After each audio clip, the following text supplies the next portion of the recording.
ఎలా ప్రార్థన చేస్తారో ఒకసారి తీయండి. మత్తయి సువార్త 6వ అధ్యాయం తీయండి.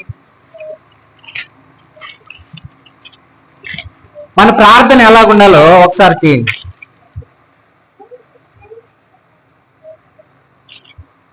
5వ వచనం. మరియు మీరు ప్రార్థన చేయనప్పుడు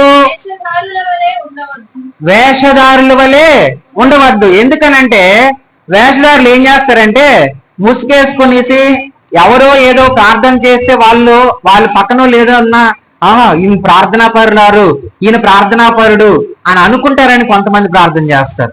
అదే విధముగా కొంతమంది నేను దేవుని బిడ్డను అనిపించుకోవాలని ప్రార్థన చేస్తూ ఉంటారు. అప్పుడు వారికి టీవీ సీరియల్ చూస్తూ ఉంటారు. పక్కన పాస్టర్ అంటే వెంటనే ఏం చేస్తారు తెలుసా, టీవీ కట్టేసి వెంటనే ప్రార్థన కూర్చునేస్తారు కుటుంబం అంతా కూడా. అంటే ఇలాంటి సిచ్యువేషన్ మాకు చాలా దగ్గర ఎదురుపడుతూ ఉంటాయి వెళ్ళినప్పుడు. ఎందుకంటే చెప్తున్నానంటే వేషధారులు వద్దు. నువ్వు ఆల్రెడీ వేషం వేసుకునే ఉన్నావు పూర్వం అంతా. ఆ వేషంను యేసుక్రీస్తు రక్తము సిందిస్తే గానీ నీకు ఆ వేషం నుంచి విడుదల అనేది రాలేదు. కొంతమంది చాలా భక్తిపరులుగా ఉంటారు. నేను ఒక ఇంటికి వెళ్తే వంట వండుతూ ఉన్నారు. అక్కడ వాళ్ళు ఏం చేస్తున్నారంటే ఫోన్ లో అత్త 1/2 అవర్ చూస్తుందంటే కోడలు 1/2 అవర్ చూస్తుందంటే ఏంటి సీరియల్ ఫోను. వాళ్ళ ఆయనకి ఏం చేశాడంటే టీవీని తీపిచ్చేశాడు సీరియల్ చూస్తున్నారని. వాళ్ళ అత్తకి 1/2 అవర్ ఫోను, కోడలకి 1/2 అవర్. వాళ్ళిద్దరు మాట్లాడుకొని తీసుకున్నారు.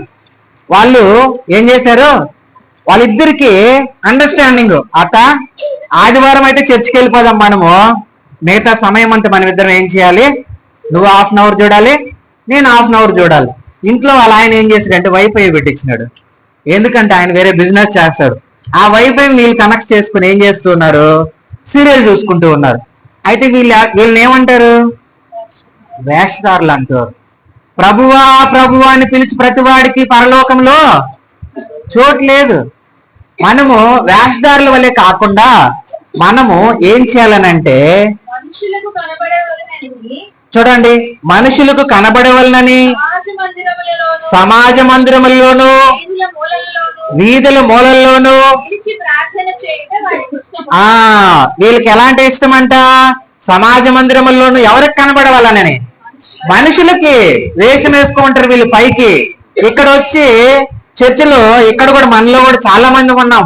ఏంటంటే పక్కన వాళ్ళే మాట్లాడుకోరు, పాప వచ్చి దేవుడితో మాట్లాడు. కానీ ఇక్కడ ఏం చేస్తున్నారు, చర్చికి వచ్చి కూర్చునేస్తున్నారు. చెప్తూ ఉన్నాను ఎగ్జాంపుల్ గా, సుందరాన్ని వచ్చి పాపతో మాట్లాడు, కానీ చర్చిలో వచ్చి అందరికన్నా ముందు కూర్చునేస్తాం. అదేవిధంగా ఇక్కడ ఉన్న ప్రతి ఒక్కరికి కూడా ఏం లేదనంటే నువ్వు దేవునితో నువ్వు అంటుకట్టబడలేదు, దేవుని ప్రేమ నీలో లేదు. దేవుని ప్రేమ నీలో ఉంటే నీ ప్రార్థన పరలోకంలో ఉన్న తండ్రికి చేరుతుంది. నువ్వు సమాజ మందిరంలో వేషధారుల వలె కాకుండా నువ్వు ఎలాంటి ప్రార్థన చేస్తావు, మనుషులకు కనబడవలనని ప్రార్థన నువ్వు ఎప్పుడు కూడా చేయకూడదు. వారు తమ ఫలము పొంది ఉన్నారని నిశ్చయముగా మీతో నేను చెప్పుచున్నాను అని అంటూ ఉన్నాడు. మనం ప్రార్థన చేసినప్పుడు మన ప్రార్థన దేవునికి వినబడాలని అంటే నీలో విజ్ఞాపన ప్రార్థన కలిగి ఉండాలి, పశ్చాత్తాపం కలిగి ఉండాలి, అదే విధంగా పట్టుదల కలిగి ఉండాలి, నిలకడ కలిగి ఉండాలి. మన జీవితంలో మనము నిలకడగా లేకుండా దేవునికి ప్రార్థన చేసినా కూడా అది వ్యర్థమే. ఇక్కడ అంటూ ఉన్నాడు, ఎవరికో కనిపించాలని నువ్వు మాత్రము ప్రార్థన చేయొద్దు. నువ్వు దేవుడు నిన్ను చూస్తూ ఉన్నాడు, దేవుడు నువ్వేం చేస్తూ ఉన్నావు చూస్తూ ఉన్నాడు. నీకు ఒకవేళ నేను నీతో రాకపోవచ్చేమో గాని దేవుడు ఎప్పుడు కూడా నీతోనే ఉంటాడు. దేవుడు ఎప్పుడు నిన్నే ఫాలో అవుతూ ఉంటాడు. మనం ఎక్కడున్నా కూడా సరే, నువ్వు సముద్ర మార్గము గర్భములో ఉన్నా కూడా సరే, దేవుడు ఏం చేస్తూ ఉంటాడు, నిన్ను చూస్తూ ఉంటాడు. ఆయన కనులంట లోకమంతా ఏం చేస్తూ ఉన్నాయి, సంచారం చేస్తూ ఉన్నాయి, చూస్తూ ఉన్నాయి. ప్రతి ఒక్క హృదయంను చూస్తూ ఉన్నాడు, ప్రతి ఒక్క తలంపును చూస్తూ ఉన్నాడు. దేవుడు అంటూ ఉన్నాం. అయితే మనం అనుకుంటూ ఉన్నాం ఎవరు చూడడం లేదు మనల్ని, మన జీవితం ఎవరు చూడడం లేదు, మనం వెళ్ళే మార్గం ఎవరికి తెలియదు, మనం చేసే పని ఎవరికి తెలియదు. మనం చేసే ప్రతి ఒక్క క్రియ దగ్గర నుంచి, ప్రతి ఒక్క తలంపు దగ్గర నుంచి దేవుని దగ్గరకి లెక్కలు ఉంటాయి, మనం జ్ఞాపకం చేసుకోవాలి. అయితే మనము చూడండి, వారు తమ ఫలము పొంది ఉన్నారని నిశ్చయముగా మీతో చెప్పుచున్నాను. మనం ప్రార్థన చేయనప్పుడు వేషధారుల వల్లే కాకుండా మనం ఎలా ప్రార్థన చేయాలో 6వ వచనంలో ఉండదు, చదవండి. ప్రార్థన చేయనప్పుడు ఇది అందరూ జ్ఞాపకం చేసుకోండి. నువ్వు ప్రార్థన చేయనప్పుడు నీ గదిలోనికి వెళ్ళి నువ్వు గదిలోనికి వెళ్ళి తలుపు వేసి తలుపు వేసి రహస్యమందున్న నీ తండ్రికి ప్రార్థన చేయుము. రహస్యమందున నీ తండ్రికి నువ్వేం చేయాలి? ప్రార్థన చేయాలి. అప్పుడు ఆయన ఏం చేస్తాడు? రహస్యమందు చూచి నీ తండ్రి రహస్యమందు చూసి నీ తండ్రి నీకు ప్రతిఫలం ఇచ్చును. నీకు ప్రతిఫలం ఇచ్చును. హల్లెలూయా. రహస్యమందున్న నీ తండ్రి నీకేం చేస్తాడు? ప్రతిఫలం ఇస్తాడు.